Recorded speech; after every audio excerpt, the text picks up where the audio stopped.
اور صرف انٹرنلی نہیں بلکہ جو انٹرنیشنل اب ظاہر جریدے ہیں وہ بھی پاکستان کو اس بارے میں اس کو اکنالج کر رہے ہیں، انڈورس کر رہے ہیں کہ اسٹریٹجک فرنٹ کے اوپر، ڈپلومیٹک فرنٹ کے اوپر پاکستان نے بہت کچھ ہے جو اچیو کیا ہے. یہاں سے ہم اس کو کیسے کیپٹلائز مٹیریلائز کر سکتا ہے؟ یہاں سے کیپٹلائز کرنے کے لیے تو اس کی سسٹینڈ ایفرٹ بہت ضروری ہے. چیزوں کا ہارمنی میں رہنا فیوچر کے لیے بہت ضروری ہے. کسی قسم کا پولیٹیکل ٹرموائل اور انریسٹ ہمیں بہت نقصان دے سکتا ہے، کیونکہ جو ہم نے اچیو کیا ہے اس کی وہ انپریسیڈنٹڈ ہے.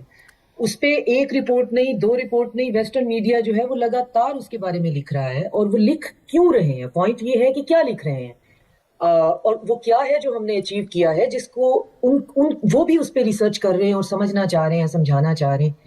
اس کی وجہ یہ ہے کہ یہ جو اتنا کیوٹک ٹائم ہے، اتنا زیادہ ایوالونگ، اور سیکیورٹی پوائنٹ آف ویو سے آپ نہیں ڈیسائیڈ کر سکتے ہیں کہ کل تک بھی کیا ہو جانے والا ہے. ٹائم بہت زیادہ کیوٹک ہے اور ایوالو ہے، ایور ایوالونگ ہے.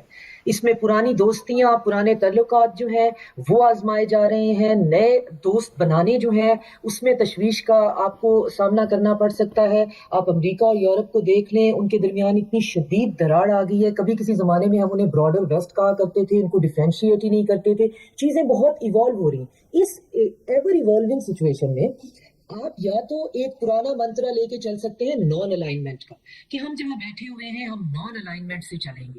لیکن نان الائنمنٹ نے کسی کو فائدہ نہیں دیا. ہمارے پڑوس میں یہی نعرہ لگانے والا جو ہے جے شنکر، نان الائنمنٹ، آپ ان کی حالت دیکھیں کہ نان الائنمنٹ بھی اب مسئلے کا حل نہیں ہے.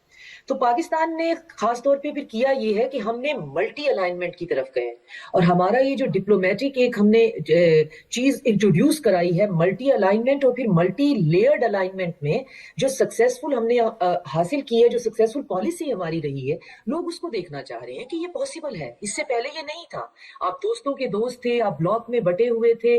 ہم دیکھیں، ہم ایک طرف افریقہ کے ساتھ ہمارے جو ہیں وہ ٹریڈ ڈیلز ہو رہی ہیں، دوسری طرف ہم مینا ریجن کی طرف جا رہے ہیں، وہاں پہ آرمز ڈیل ہو رہی ہیں. چائنا کے ہم ساتھ ہیں.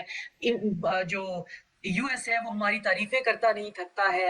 تو پورا جو ریجن ہے، اور براڈر پرسپیکٹو میں اگر دیکھیں تو ہر کوئی اس وقت اپنی سمت کا تعین کرنے کی کشمکش کا شکار ہے.